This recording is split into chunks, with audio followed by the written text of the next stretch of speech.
So you want to work in the oil patch. First, you got to ask yourself some questions. Why? What are you willing to sacrifice? Simple answer for why is you can make $100,000 plus a year with no education. That means you can come in with no experience, greener than the Grinch's dick, and make $10,000 a month. Plus, you're going to learn some great life lessons. This is a young man's gig. So if you're single and hungry and willing to be away from home, miss birthdays and family events, this is your job.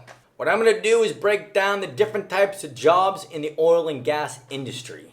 First is drilling rigs. This is where you actually drill for oil and gas. I did this for a year and I'm glad I did. Because this job you had to learn how to work. It's a hard work and the boys don't tolerate you being a bitch. This is a great place if you need to grow up and learn to be a man, but it's tough. You work 12 hours a day. No breaks, you just go. Also, it's a different breed of human. It's a very alpha male and there's no fucking around. The boys are nuts. Also with drilling rigs, there's offshore rigs. Now, I've never done this, but I know some friends that have. And basically, it's the same as drilling rigs, except you're out in the middle of the ocean, and there's a lot more extra tickets you need to get on to that kind of gig. Next is service rigs, similar to drilling rigs, but it's different. Service rigs are much smaller than drilling rigs, and they're mobile. Their job is to basically service the well after it's been drilled and service the well its entirety of its life. Now these guys have the same mentality as the drilling rigs. They're tough motherfuckers, they work hard, and they're wild. Next is pipelining. Pipelining, they're large crews of men that put pipe in the ground. They connect the wells to the refineries and the pump stations. Now this is what I did most of my career. There are multiple sectors in pipelining. There is the pipeline crews. There is HDD drilling, which is horizontal directional drilling. There is welders, truck drivers, hydrovactors, and heavy equipment operators. My experience is pipeline is not as hard as the drilling rigs or the surface rigs. But it does have its tough days. And some days you'll be working 20 hours because you need to get a job done. The type of guy out there in the pipeline, most of the guys in the pipeline I've met are more calm, more chill, and more family orientated. And lastly is your power engineers. Now, they work in the refineries and deal with the production of oil and gas. They make more money, but you need to get an education. You need your class 4, class 3, class 2, class 1.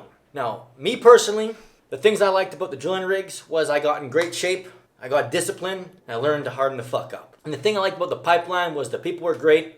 I made more money for less work. One of the things I loved about the patch was we were like a family out there. Because this job is more dangerous than most, you really need to watch out for your brothers out there. You work in extreme hots and extreme colds. And it seems that suffering brings people together. So it demands a higher quality of person. One of the things I really loved about the patch was you got to take care of one another, which means you got to be responsible. And that's a good thing. The more responsible you are, the higher you move up in the ranks. Now, other jobs are hydrovacers, truck hauling, and heavy equipment operators. Now, for the hydrovacers and the truck hauling, you need your class 1 or class 3. For equipment operators, you need experience. Now, these jobs are mostly sitting down, and you get paid for experience and skill. Now, I have my class 1. And I've done truck hauling. I don't like working too much in the trucks. 1 or 2 days, that's enough driving for me.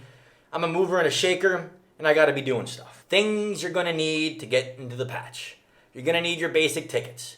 Your first aid, you're gonna need your H2S, your PSTS, and a few other things depending on the location you're working. You're gonna need a driver's license. You're gonna need all your PPE. That means your work boots, your fire-resistant clothes, your gloves, shit like that. And to do specific work, like working offshore rigs or coding or something like that, you're gonna need more tickets. Sacrifices. The reason you get paid $100,000 plus is because you're gonna be away from your family and friends. The things that are most important. And more than likely, the reason you're out here is for your family. So your kids can have a great life, they can go play hockey, your family can go on great trips, and you can pay the bills and have a little left over. You're gonna miss Christmas events, Thanksgivings, birthdays, it sucks. And if you're a young father, you're not gonna see your kids grow up. And that's the reality. And really what it is you're going to be closer to your crew than your own family because you're going to spend more time with the boys than with your own family. They're great people out there and they're fucking awesome. Now, another thing you got to watch out for, a lot of the boys I worked with have gotten divorced. This is a massive hit economically and mentally. I've seen the strongest men I've worked with fucking destroyed by a divorce. It looks like hell and it's messy. So if your woman ain't ready or loyal, watch out. Schedules. My experience with drilling rigs. for the schedules is there's two types. You have your 14-7 or your 21-10. Pipelining. I've worked on the HDD side of things. That's horizontal directional drilling, which means we drill under roads, through mountains, or under rivers. There is no schedule at all. You go until the job is done, or as long as you can until you need to take time off, and then you just ask for it. I believe pipelining is pretty much the same.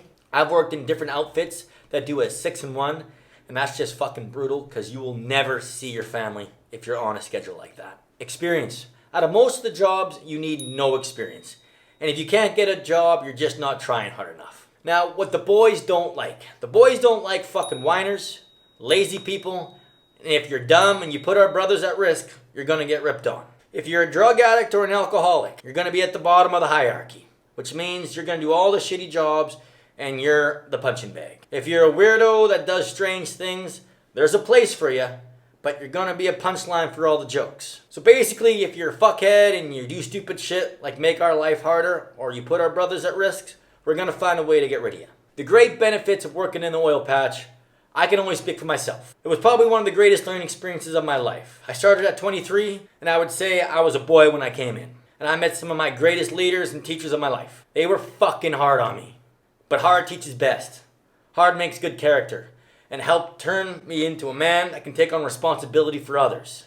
Things I learned was to take responsibility for my actions. When I fucked up, I owned it. Discipline. I treated my rig like my home, and I kept it very clean. Remember, put your fucking tools away. I learned to be responsible for other people's lives. I could put aside my ego for the betterment of the crew to accomplish a job. Whether I liked who I worked with, it didn't matter. I worked with some pretty horrible people, but getting the job done was the most important. I also learned to communicate very well with people. Poor communication is the main reason why there's problems on the patch. Some really cool shit was we did impossible things. And that was a great feeling being a part of a team that wins. I mean, doing whatever it takes to win. And I've had some of the greatest role models and leaders I've ever seen in my life with no quit and never accepting it can't be done. I've observed these great leaders and I took their practices and incorporated it into my life, and those are good traits to have. Things you gotta watch out for. The patch is an amazing opportunity, but it's also dangerous. First, there's dumb people. You can get hurt or die. That's why you gotta be responsible and watch out for your brothers out there. Another thing, because you're making so much money, there's a lot of guys that get swept up with the drugs and the liquor. Think of money like rocket fuel for your character. So, let's say you have a drinking problem with a little money. Well, you're gonna have a big drinking problem with big money. And because the boys are making such big cash, it attracts gold diggers. And those bitches can ruin your life, so watch out. I mean it. I've seen a bad hangover last a day, but you get tangled up with the wrong woman, I've seen it destroy men's lives. And these were good men, and now they're just bitter, angry, resentful messes. On the other side, it can be a great opportunity. Take me for example, I did not get swept up with the drugs or the liquor, and no gold digger. And at the age of 33, I'm semi-retired. I just built my dream home in Ecuador. I got a few properties in Canada working, and I have a solid foundation now. And that's because of the great lessons that Patch taught me. I have a solid character that can weather difficult tasks, and I owe it all to oil and gas. Finally, you're gonna make $100,000 plus a year. If you work hard, own your fuck-ups, and take your rippings like a man, you'll be good. If you're one of the boys watching out for your brothers, and you wanna learn, you'll be good. I wish you all the best. I hope this helps. And if I missed anything, just leave it in the comments and then I'll add it on a future video. Also, I wrote a book about pipelining, about the crazy stories and the fun shit that happens out there. It's called Pipeline Diaries, Alberta Forever. It's kind of my experience out in the pipeline of just all the crazy shit that happens and all the fun. So if you want to kind of experience what it is we go through, it's in this book. Thanks for watching.